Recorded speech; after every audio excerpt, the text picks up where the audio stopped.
राम दूत मैं मातु जान की, सत्य शपथ करुणा निधान की।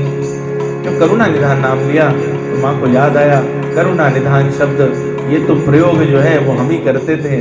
और एक ऐसी कथा, इसकी जयंती की कथा हनुमान जी ने कही, आदि उते सब कथा सुनाई। उस कथा में जयंती की कथा कही। तो जयंती की जब कथा कही तो माँ ने कहा ये तो बिल्कुल एकांतिक लीला है।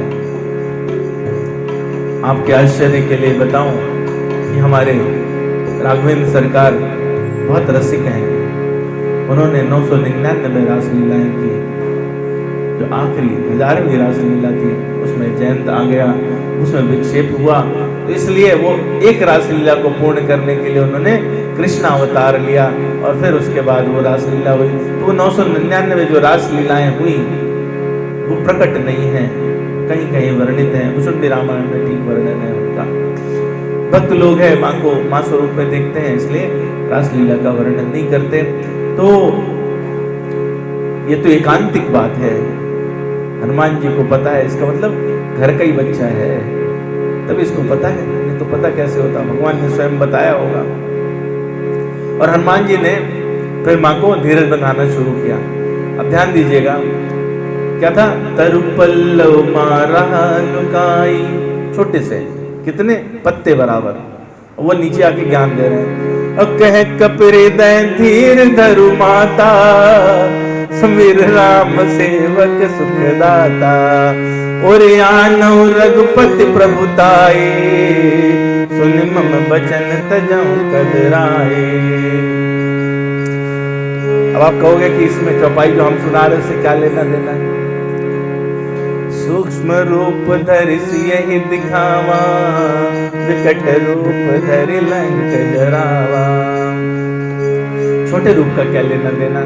जब आप भगवान की कथा कहते हैं तो आप बड़े होकर नहीं सुना सकते, आपको ना छोटा होना पड़ता है। माँ क्या है? भक्ति स्वरूपा है। ये बिल्कुल जो आंतरिक बात है वो बात कर रहे हैं। माँ क्या है? भक्ति स्वरूपा है। भक्ति प्राप्त करने के लिए तो नंगे होके जाना पड़ता है। और नंगे होने का मतलब क्या है? कि जो जीवात्मा है वो अपने स्वरूप में स्थित हो, तब उसे भक्ति की प्राप्ति होती है। या कहो कि भक्ति की प्राप्ति हो जाए तो उसे आत्मस्वरूप का बोध हो जाता है। कठोपनिषद और अन्य शास्त्रों में वर्णन है कि बाल का अग्रभाग उसका 10,000वां हिस्सा इतना बड़ा है। क्या? आत्मा का साइज क्या है? एक आपके सिर का बाल, उसका जो बिल्कुल नुकीला वाला हिस्सा है, उसके 10,000 टुकड़े कर दिए जाएं तो उसका जो 10,000वां भाग है वो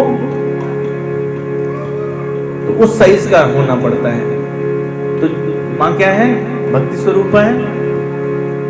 तो उनके सामने आने के लिए देखिए, पहला अर्थ क्या हुआ? छोटे होके सामने आ गए। दूसरा क्या समझे? कि माँ के सामने जाना तो छोटे होके ही जाना है। और तीसरी बात, जब भक्ति की प्राप्ति करनी है, भक्ति की शरणागति चाहिए, माँ की कृपा चाहिए, तो हमको कैसा? अपने स्वरूप में स्थित होना पड़ेगा, बिल्कुल सूक्ष्मतर हो जाना पड़ेगा। जो जीवात्मा का स्वरूप है वो भक्ति के सामने होना चाहिए, तो ये माँ की कृपा आपको मिल पाती है। इसलिए सूक्ष्म रूप धरि सियहि दिखावा, विकट रूप धरि लंक जरावा। अब हनुमान जी क्या कह रहे हैं? निश्चर निकर पतंग सम, रघुपति बाण कृशान। जननी हृदय धीर धरो, जरे निशाचर जान। जो रघुबीर होति सुध पाई, करते नहीं विलंब रघुराई। राम बाण रवि हुए जानकी, तम बरूत कह जातु दानकी। अब ध्यान देने वाली बात क्या है? कथा सुना रहे हैं लेकिन कहीं अपनी बात नहीं कर रहे हैं कि मैंने सुग्रीव को मिलवा दिया और अब हम भी आएंगे राम जी के साथ में और ले जाएंगे। कह रहे हैं आपको किसकी याद करनी चाहिए? भगवान की याद करनी चाहिए। लेकिन आप इतने अधीर हो तो कोई बात नहीं, ले जाने को तो मैं भी ले जा सकता हूँ। भगवान की शक्ति लेके आया हूँ ना। क्यों?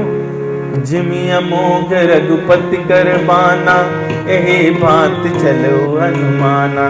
कैसे हूं मैं? तो अमोघ हूं। क्यों? क्योंकि भगवान का बाण हूं। और अभी मैंने आपसे कहा ना, क्या कहा कि निश्चर निकर पतंग सम रघुपति बाण कृशान। मुझमें वही शक्ति है जो भगवान के बाण में है। जननी हृदय धीर धरो जरे निशाचर जान। और ये समझ लो कि अगर भगवान का बाण आया है तो ये राक्षसों को जला के ही छोड़ेगा। आपको नहीं विश्वास हो रहा? अभी बताता हूँ, थोड़ी देर में बताऊंगा। जो रघुवीर होति सुध पाई करते नहीं विलंब रघुराई। राम बाण रवि हुए जान की तंबरूत कह जातु दान की। अब ही मात मैं जाऊं लेवाई प्रभु आय सुनै हम दोहार। कछुक दिवस जननी धरु धीरा कपिन सहित आई रघुवीरा। ईश्वर मारि तो ही ले जाइए देवपुर नारदाद जसु गए। याद आ गया? क्या याद आया? बोले जब हम चले थे तो जामवंत जी ने शिक्षा दी थी कि आपको नहीं करना है, ऐसा कार्य करना है भगवान का यश बढ़े। और नारद आदि सब भगवान का यश गाएं। किष्किंधा कांड का आखिरी छंद याद करिए, तो उसी बात को रिपीट कर रहे हैं। निश्चर मारि तो ही ले जाइए देवपुर नारदाद जसु गए। अब माँ बोली कि बुद्धू से तो हो पत्ते के बराबर, गौरैया जैसे दिखते हो और बातें इतनी बड़ी बड़ी कर रहे हो। माँ बोली मोरे हृदय परम संदेहा सुनि कपि प्रकट कीन निज देहा। कनक भूधराकार शरीरा समर भयंकर अति बलबीरा। सीता मन भरोस तब भयउ लघु रूप पवन सुत लयउ। हनुमान जी महाराज ने यहाँ पर दोनों सिद्धांत, एक सिद्धांत ये था कि जब राम कथा कहते हैं, भगवान का आश्रय लेते हैं, भक्ति प्राप्त करनी है, माँ की शरण में जाना है, तो कैसा होना है? सूक्ष्मतर होना है। लेकिन जब भगवान के काम की बात आए, अविश्वास हो, तो इतने भयानक हो जाना है।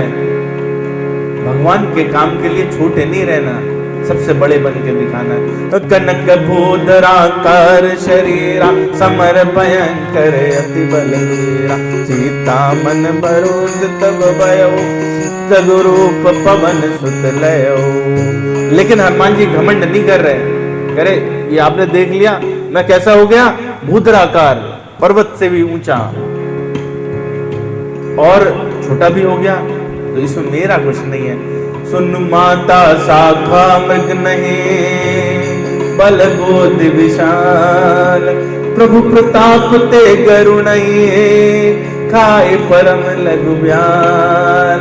आप मुझे देख रहे हो ना, छोटा गौरैया जैसा, भगवान का प्रताप रहे। मैं अपने बल से कुछ नहीं कर रहा हूँ, बड़ा हो गया छोटा हो गया सब भगवान के प्रताप से है। मेरा तो क्या है, मैं बुद्धू हूँ, गौरैया जैसे ही देख रहे हो ना। इसलिए मैं कैसा हूँ, मैं तो शाखा मृग, जैसे गौरैया एक डाल से दूसरे डाल पे कूदती है, जैसे हिरण एक जगह से दूसरी जगह कूद जाता है, तो मैं तो शाखा पे लटकने वाला मृग हूँ। और बल बुद्धि अपने पास ज्यादा नहीं है, लेकिन भगवान का अगर अपने को आश्रय मिल जाए तो छोटा सा छोटा जो सर्प है वो भी गरुड़ को खा सकता है।